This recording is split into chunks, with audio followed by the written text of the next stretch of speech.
Khalil Gibran की रचना the madman,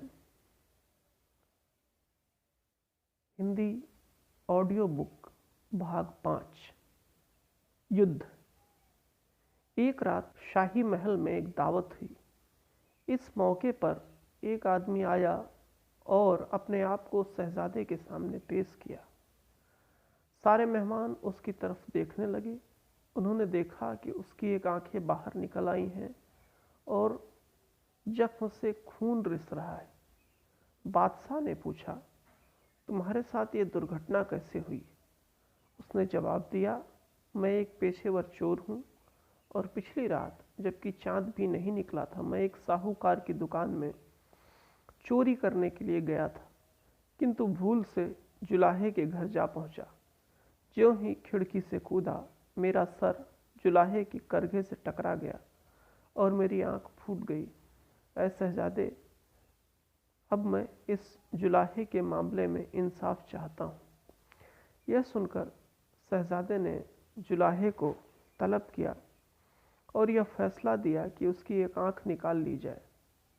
जुलाहा बोला, ऐ शहजादे, आपका यह न्याय उचित नहीं कि मेरी आंख निकलवा दें। मेरे काम में दोनों आंखों की ज़रूरत है ताकि मैं कपड़े को दोनों तरफ से देख सकूं, जिसे मैं बुनता हूं। मेरे पड़ोस में एक मोची है, उसकी 2 आंखें हैं, लेकिन उसे अपने काम के लिए दोनों आंखों की ज़रूरत नहीं।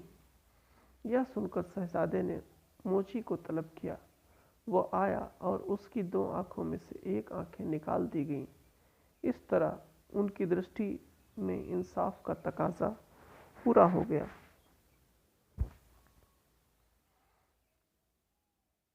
अगली कहानी, लोमड़ी। एक लोमड़ी ने सुबह के समय अपनी छाया को देखकर अपने आप से बोली, आज मुझे कलेवे के लिए कम से कम 1 ऊंट अवश्य मिलना चाहिए। उसने सुबह का सारा समय ऊंट की तलाश में घूमते हुए व्यतीत कर दिया, लेकिन जब दोपहर को दूसरी बार अपनी छाया देखी तो उसने कहा, मेरे लिए एक चूहा ही काफी होगा। बुद्धिमान बादशाह। किसी जमाने में एक शहर पर, जिसका नाम वीरानी था, एक बादशाह हुकूमत करता था। उसकी वीरता के कारण लोग उससे डरते और उसकी बुद्धि की चतुराई की वजह से उससे प्रेम करते। उस शहर के बीच में एक कुआं था जिसका पानी बहुत ठंडा और मोती की तरह निर्मल था। उस नगर के समस्त निवासी स्वयं को बादशाह और सारे दरबारी इसी कुएं से पानी पीते थे, क्योंकि उसके सिवा शहर में कोई कुआं न था। एक रात जब लोग सोए हुए थे तो एक चुड़ैल शहर में घुस आई और एक अद्भुत औषधि की 7 बूंदें कुएं में डाल दी। इसके बाद जो भी मनुष्य इसका पानी पीता पागल हो जाता।